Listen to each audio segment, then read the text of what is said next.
with Mercedes officially kicking up the driver market with Valtteri Bottas signing to Alfa Romeo for a multi-year deal, George Russell going to Mercedes to partner with Lewis Hamilton, and Alex Albon, who is a topic of our discussion today, in the Williams, replacing George Russell's seat, partnering alongside Nicholas Latifi. We're going to talk about that. And before we do, make sure you guys do subscribe to this channel. I do weekly Formula One discussion content. I'll be doing race reviews, and I'll be playing different racing games and simulators here on this channel. So if you guys subscribe, I really appreciate it. But let's talk about Alex Albon today. For the record, most of us, we like Alex Albon. We wanted to see him back in Formula One, and I'm so glad that he's getting another shot. And next year's season is going to be so interesting because we don't really know how the field is going to play out. If it wasn't a regulation change, then we can assume how things look this year would obviously repeat themselves next year, but it could be an entirely different situation where a team like Williams could actually be fighting in the midfield or maybe even a little bit higher, and we still don't know what's really going to happen. But when it comes to Alex Albon and whether or not he will be successful in that Williams, I think Alex Albon is going to have a good season in 2022. I feel like Williams has been developing their car much better. I think we've seen that obviously this year with George Russell and his performances, and even Nicholas Latifi has been stepping up his game as well. So I think Albon is going to fit in really well, and I think culture plays a big role in a driver's confidence. I sometimes see fans saying culture doesn't matter, it can't affect a driver's confidence. If you can't handle the pressure of the culture, you need to get out of Formula One. And I don't believe that. I think certain team cultures can be extremely detrimental to a driver's confidence and performance. And unfortunately, as much as I like Red Bull and I love Max Verstappen, in which of course it's not his fault at all, I think the culture in Red Bull sometimes puts the younger drivers in a bad situation where it does rock their confidence, like a Gasly, like an Albon, and you know, they obviously struggle with it.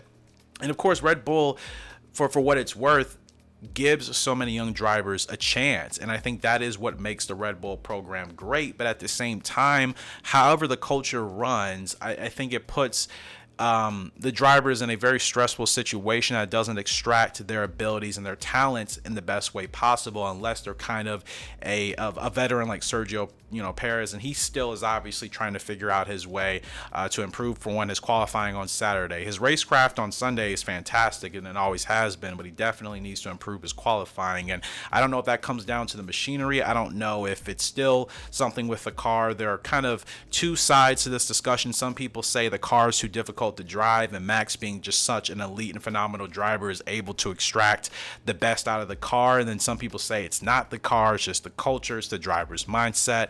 I'm sure it's multiple factors, but we see this as a common trend in the Red Bull team compared to others. And I think with Alex Albon now being in Williams, I think he's going to be in a much better culture, personally fitted for him, and I think he's going to do pretty well. And I'd say we should not be surprised to see him finishing in the points throughout most of the season next year if that Williams car does get to a point where it can compete with the midfield. Albon is still a great driver. He still has a lot of talent, in my opinion. I just think the Red Bull organization wasn't the best place for him, and I think we'll see much more of his talent and consistency with the Williams team, is like I said, as long as that car is able to compete with the midfield. So in the comment section below, do you guys think Alex Albon is going to be successful in that Williams next year, or do you think he will have a similar track record to his performance in Red Bull, and obviously probably lower than that because he will be racing in machinery that is not on the level of the Red Bull? I think Williams will eventually get back to hopefully challenging for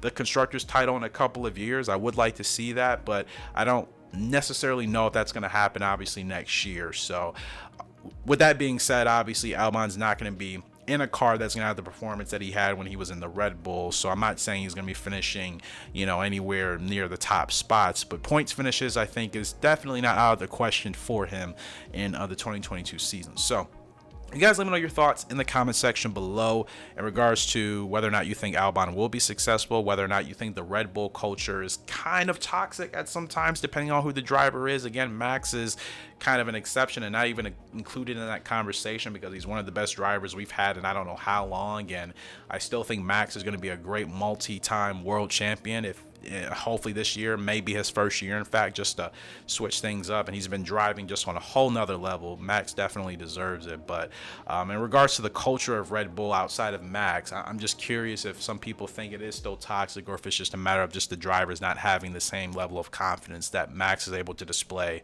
in that Red Bull. You guys let me know your thoughts in the comment section below. We shall take it from there. Appreciate love and support on the channel. Anybody new that's been coming in, watching my videos, I really do appreciate that. And I enjoy having these Formula One discussions. I'm trying to get a little bit more comfortable doing this, because usually I just talk about this stuff amongst my friends and not actually putting my opinions out here on YouTube publicly. But I enjoy making these videos, and I've been seeing some decent support, so I really appreciate you guys for that. But until next time, Racing Chemical signing out. I hope you all have a great and fantastic day. See ya, and goodbye.